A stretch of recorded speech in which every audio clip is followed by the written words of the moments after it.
Bismillahirrahmanirrahim. Rabbi shrah li sadri wa yassir li amri wahlul 'uqdatam min lisani yafqahu qawli.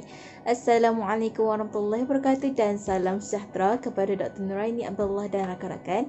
Insya-Allah hari ini kumpulan kami iaitu kumpulan 7A akan membentangkan mengenai salah satu daripada tajuk yang diberikan, iaitu bagaimana murid disaring untuk disleksia dengan menggunakan instrumen senarai semak disleksia atau juga dikenali sebagai manual ASD cetakan kedua. Saya Nur Insyirah Wardani binti Ismadi, nombor matrik 145938. Assalamualaikum warahmatullahi wabarakatuh. Nama saya Anis Adibah binti Munir dan nombor matrik saya ialah 148795. Hai, Assalamualaikum. Nama saya Sally binti Ismail. Saya Muhammad Akin bin Abdul Hamid, bernombor matrikan 148763.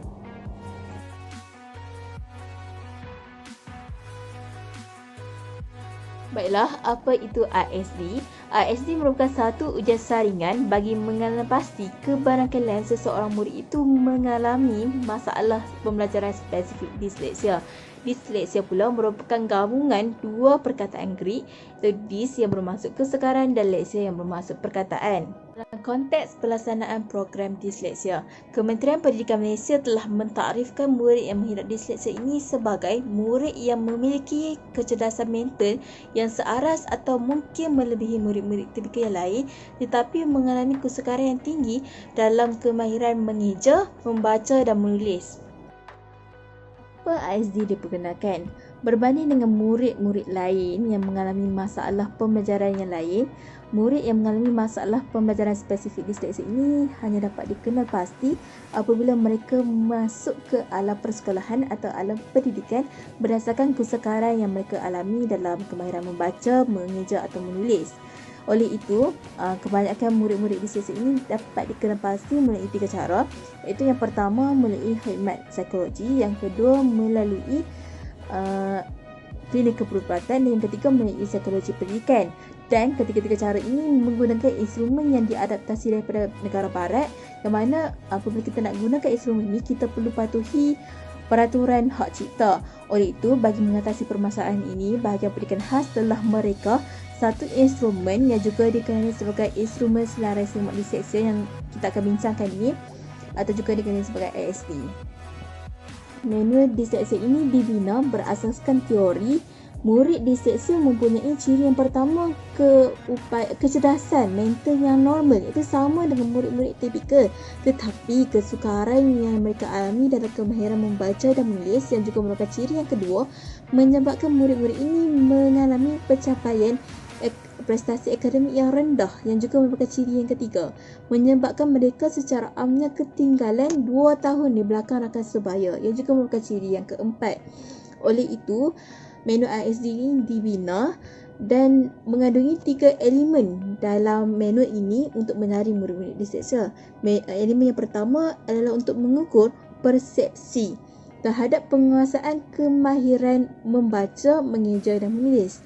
Untuk elemen yang kedua adalah untuk mengukur persepsi terhadap kekuatan, kebolehan ataupun keupayaan kognitif yang ada pada diri murid. Dan yang ketiga, elemen ketiga adalah untuk mengenal pasti ciri-ciri spesifik disleksia yang terdapat dalam diri murid. Namun begitu, bagi pertanyaan kumpulan kami hanya akan memfokuskan kepada elemen pertama, iaitu mengukur persepsi terhadap penguasaan kemahiran membaca, mengeja dan menulis murid. Kumpulan 7B akan membentangkan elemen kedua dan elemen ketiga. Bagaimana murid disaring untuk disleksia dengan merujuk kepada instrumen senarai semak disleksia atau juga dikenali sebagai manual ASD. Baiklah, untuk menyaring seseorang murid itu sama ada menghidap disleksia ataupun tidak bukanlah satu proses yang mudah dan perlu melalui pelbagai peringkat. Peringkat pertama adalah peringkat pencalonan. Guru ataupun ibu bapa ataupun guru kelas boleh mencalonkan pelajar yang mereka kenal pasti mungkin pelajar ini menghidap disleksia berdasarkan ciri-ciri yang ditunjukkan. Kemudian guru bahasa Melayu yang akan mengoperasikan ASD ini, yang juga merupakan peringkat kedua, ataupun guru bahasa Melayu boleh terus mengoperasi ISD setelah mendapati pelajar ini mungkin menghidap disleksia berdasarkan ciri-ciri yang ditunjukkan. Kemudian guru setelah mengoperasikan ISD ini, guru bahasa Melayu boleh memberi skor kepada respon murid dan memberikan ISD yang telah diberi penskoran ini kepada guru penyelaras ataupun guru disleksia untuk peringkat yang seterusnya, iaitu peringkat perumusan. Peringkat perumusan, setelah menerima borang ISD yang telah diberi penskoran oleh guru bahasa Melayu, guru penyelaras ataupun guru disleksia boleh merumuskan berdasarkan penskoran yang diberikan. Hasil daripada rumusan penskoran ini, guru penyelaras ataupun guru disleksia boleh mengenal pasti sama ada pelajar ini menghidap disleksia ataupun tidak untuk dibawa ke peringkat yang seterusnya. Sebagai nota tambahan, sekiranya pelajar pada peringkat perumusan didapati tidak menghidap masalah disleksia akan dimasukkan ke dalam kelas biasa menjalani PDPC seperti biasa dengan anak-anak tipikal. Peringkat yang seterusnya iaitu peringkat pelaporan. Guru disleksia ataupun guru penyelaras boleh menyerahkan pelaporan yang dibuat berdasarkan rumusan yang telah dibuat oleh guru penyelaras kepada pihak pentadbir sekolah ataupun guru besar.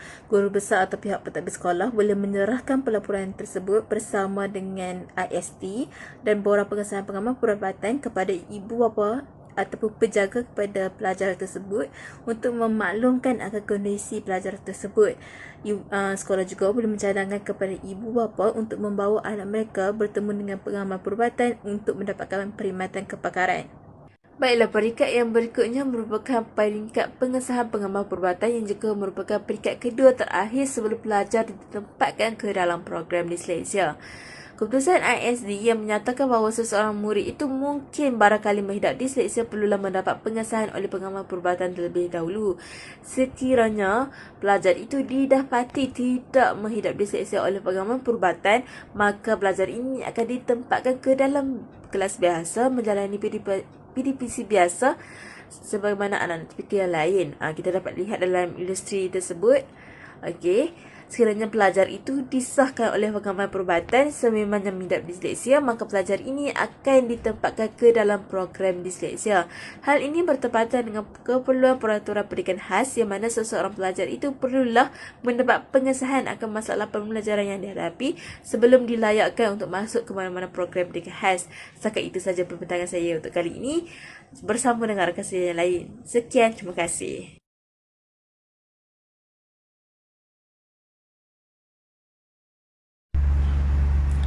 Assalamualaikum warahmatullahi wabarakatuh. Nama saya Anis Adibah binti Munir dan hari ini saya akan membentangkan tentang bagaimana untuk mentadbir ISD iaitu Instrumen Senarai Semak Disleksia. Baiklah, bagi instrumen senarai semak disleksia terbahagi kepada dua, iaitu bahagian A dan bahagian B. Okey, bagi bahagian A, dia mengandungi item-item tentang biodata murid yang perlu diisi oleh guru bahasa Melayu ataupun guru penilai. Bagi bahagian B pula, dia mengandungi item-item senarai semak yang terbahagi kepada 50 item. Dan 50 item ni dia mengandungi 3 elemen. Okey, bagi elemen pertama dia mewakili 20 item, bagi elemen yang kedua mewakili 20 item dan bagi elemen ketiga dia mewakili 10 item. Okey, ditambahkan ketiga-tiga item daripada 3 elemen ini jadilah 50 item. Okey, hari ini saya akan membentangkan bahagian A iaitu item-item tentang biodata murid dan bahagian B akan dibentangkan oleh rakan-rakan saya yang seterusnya. Tetapi kumpulan kami hanya akan membentangkan bagi elemen satu sahaja iaitu tahap penguasaan kemahiran mengeja, menulis dan membaca. Bagi elemen yang kedua dan elemen yang ketiga akan dibentangkan oleh kumpulan yang seterusnya.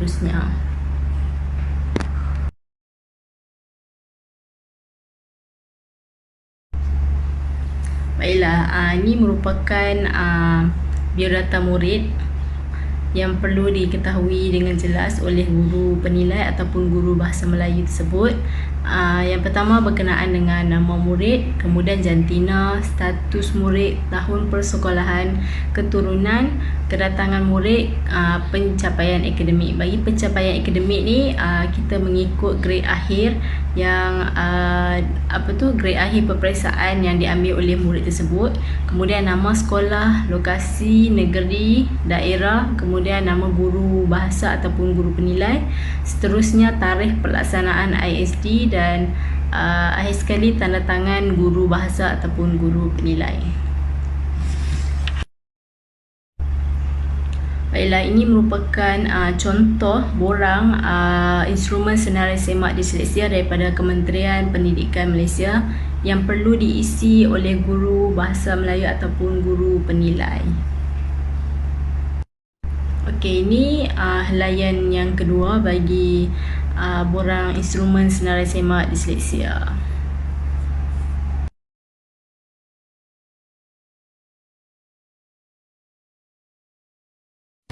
Hai, Assalamualaikum. Nama saya Sally binti Ismail. Okey, hari ini saya akan membentangkan bahagian saya iaitu kemahiran mengeja. Okey, seperti kita tahu, kanak-kanak disleksia ni mesti berpunca dari dorang mesti mengalami masalah pembelajaran. Oleh itu, terdapat beberapa kemahiran yang mereka susah untuk kecapi. Oleh itu, guru akan menilai melalui mungkin dari membaca, menulis dan mengeja. Okey, dari kemahiran mengeja.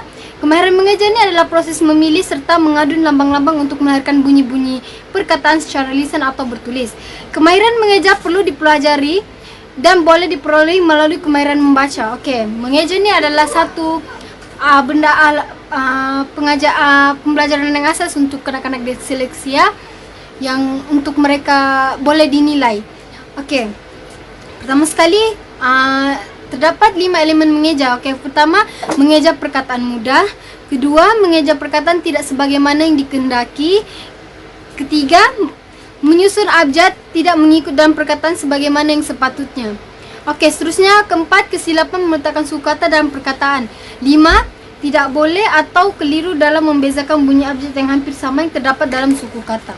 Okey, seperti yang kita tahu, yang pertama tu adalah mengeja perkataan mudah.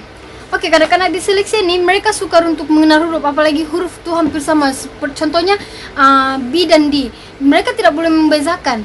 Oleh itu, mereka harus diajar mengeja perkataan yang mudah, yang asas dahulu. Okey.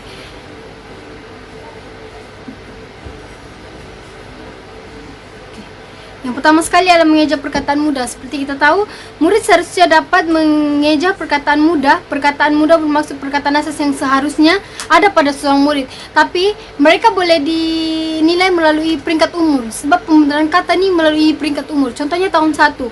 Baju, emak, rumah, muka, nama yang terdiri yang sendiri dan seperti yang terkandung dalam senarai pembenaran kata sukatan pelajaran bahasa Malaysia tahun 1. Jadi seperti yang kita tahu, mengeja ni dia seharusnya mempunyai perbendaharaan kata. Tapi perbendaharaan kata tu haruslah mengikut peringkat umur yang seharusnya lah. Contohnya tahun 1, tahun 2 dan tahun 3.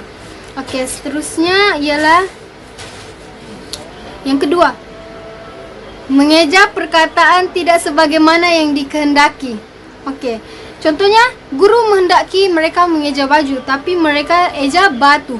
Sebab dia punya huruf tu hampir sama dan ejaannya hampir sama, tapi mereka keliru lah. Sebab kebanyakan kanak-kanak disleksia ni mempunyai masalah pembelajaran, terutamanya dalam mengenal huruf atau membaca dan mengeja. Okey, seterusnya yang ketiga, menyusun abjad tidak mengikut dalam perkataan sebagaimana yang sepatutnya. Okey, murid sering melakukan kesilapan dalam menyusun abjad ketika mengeja perkataan. Contohnya, jika guru meminta mereka mengeja perkataan nasi, murid akan menyusun abjad dalam ejaan menjadi sain.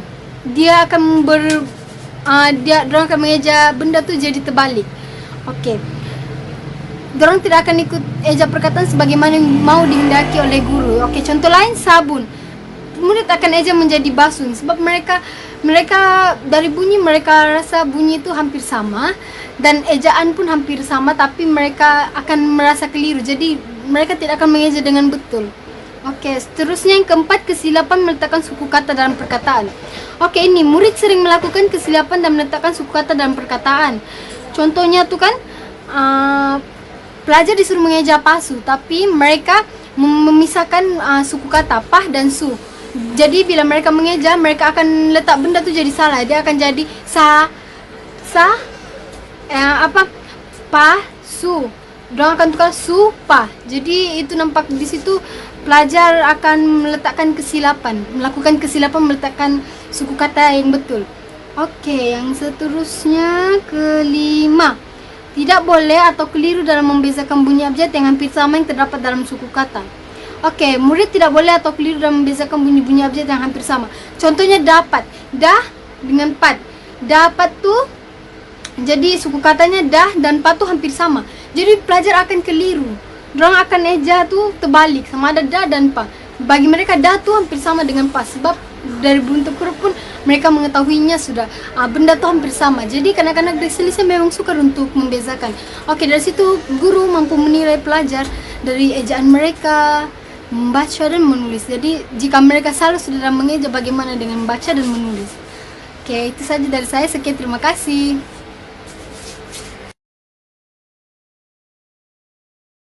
Selain daripada mempunyai masalah dalam konteks mengeja, kanak-kanak disleksia ini juga dikenali sebagai murid yang mengalami masalah dalam konteks membaca.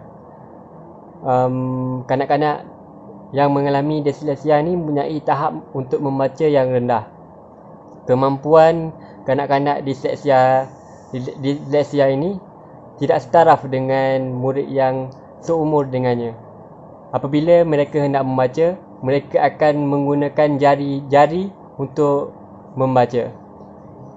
Kanak-kanak disleksia ini juga mengalami masalah untuk membaca dalam konteks yang panjang. Contohnya dalam teks yang mempunyai rangkap-rangkap yang panjang dan teks yang terlalu panjang. Dan selain itu, kanak-kanak disleksia ini mengalami masalah apabila mereka membaca, mereka akan gagap. Dalam konteks membaca ini, mereka mempunyai banyak masalah untuk membaca. Contohnya, mereka mempunyai masalah dalam tanda baca dalam sesuatu teks. Mereka sering meninggalkan perkataan yang tertentu dalam teks yang panjang yang melebihi 6 baris. Selain itu, mereka menyebut perkataan lain daripada perkataan yang sepatutnya. Seterusnya, mereka sering kali menambahkan perkataan sendiri dalam apa yang mereka baca. Terdapat juga kanak-kanak yang berpura-pura membaca buku berpandukan gambar yang dilihat dan mereka ciptakan sendiri perkataan tersebut. Mereka juga terkenal dengan disleksia, iaitu kanak-kanak sentiasa keliru dengan perkataan dan huruf yang kelihatan sama. Mereka akan membaca perkataan terbalik, contohnya seperti batu menjadi tuba, gula menjadi lagu dan sebagainya.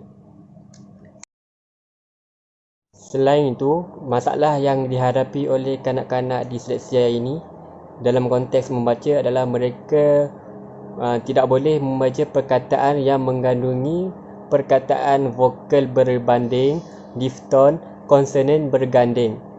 Okey, terlebih dahulu saya ingin perkenalkan apakah vokal berganding, difton dan konsonan.